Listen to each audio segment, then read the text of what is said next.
parler de la mort. Bon, voilà, c'est un peu une vieille scie, hein. C'est un peu un poncif, ça, c'est pas une chose vraiment nouvelle. J'imagine que mes ancêtres, à l'époque de la grotte Chauvet, en parlaient déjà. Je ne sais pas dans quelle langue, probablement dans un très bon français déjà.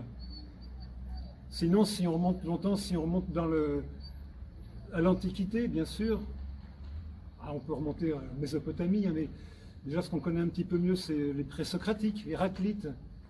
Je vois aussi Marc Aurèle, il y en a beaucoup. Si vous voulez rester pour écouter un sonnet sur la mort, vous allez voir, c'est très beau. Ernest Renan, magnifique. Et vous avez raison, parce que vraiment, pour parler de ça, il ne faut vraiment rien avoir à faire de sa vie, c'est le cas de le dire. Et donc, j'ai parlé d'Héraclite, Marc Aurèle. On remonte un petit peu plus proche de nous, on a qui?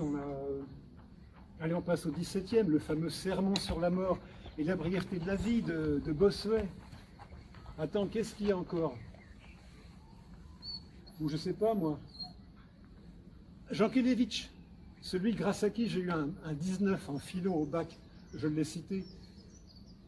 Ça fait toujours bien. Et puis grâce à Prokofiev aussi. Jankélévitch a fait un livre qui s'appelle La mort.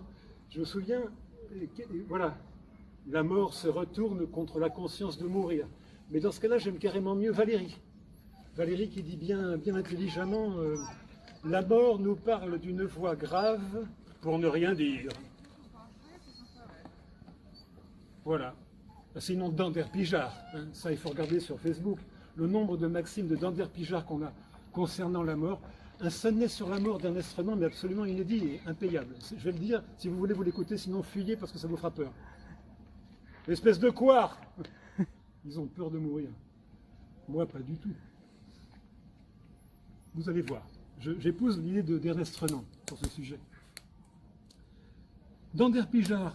Ben oui, Dander Pijard, on lit... J'ai cité Paul Valéry. Oui. Dander Pijard, celui que la mort frappe ne sait plus trop quoi faire. Hein, c'est pas faux. On ne pense qu'on est mort que quand on ne l'est pas. Ce n'est pas qu'aux oiseaux que la mort cloue le bec. Il y en a beaucoup. La mort, vraiment tendance, relève du dernier cri. Alors, Ernest Renan, on sait qu'il était attaché à la Phénicie pour des raisons un peu tristes, quoi. C'était, je crois, une personne qui lui était chère, qu'il a perdue sur les rives du Liban. Donc voici le sonnet sur la mort de Ernest Renan. Vous pouvez l'écouter, ce sera avec plaisir, cher monsieur et jeune homme. Toute puissante mort, personne ne t'échappe. Que l'on soit jeune ou vieux, que l'on soit faible ou fort, que l'on soit lent ou vif, il n'y a pas moyen qu'on zappe. On doit jouer ton jeu, tu plantes le décor.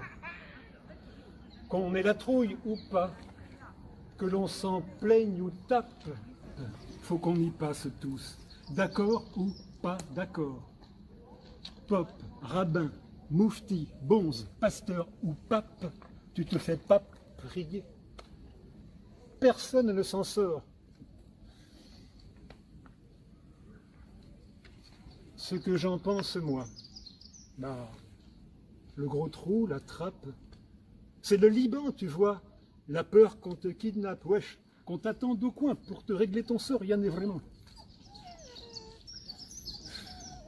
Non, je ne lâche rien dans la dernière étape, qu'au maximum, au plus, une petite grappe, un chapelet de prout pour tout confiteor.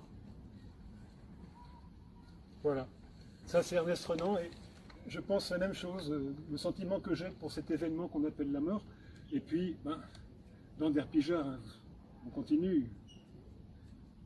Ce qui nous reste à vivre empêche notre mort. Et puis surtout, celui qui fait le mort s'imite par avance. C'est pas faux ça. Mon cher, oui. Celui qui fait le mort s'imite par avance. Et alors surtout, on y va. The Railway. Atchison Topeka and Santa Fe Railroad.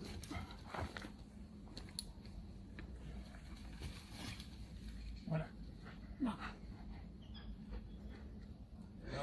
Tranquille, allez. Oh, tu peux venir, j'aime bien, tu peux venir flairer mon cadavre. Ah oui, alors donc, c'était quoi? Vous êtes prêts? Vous êtes prêts? Tout le monde est prêt? La mort n'épargne pas toujours ceux qu'elle épargne.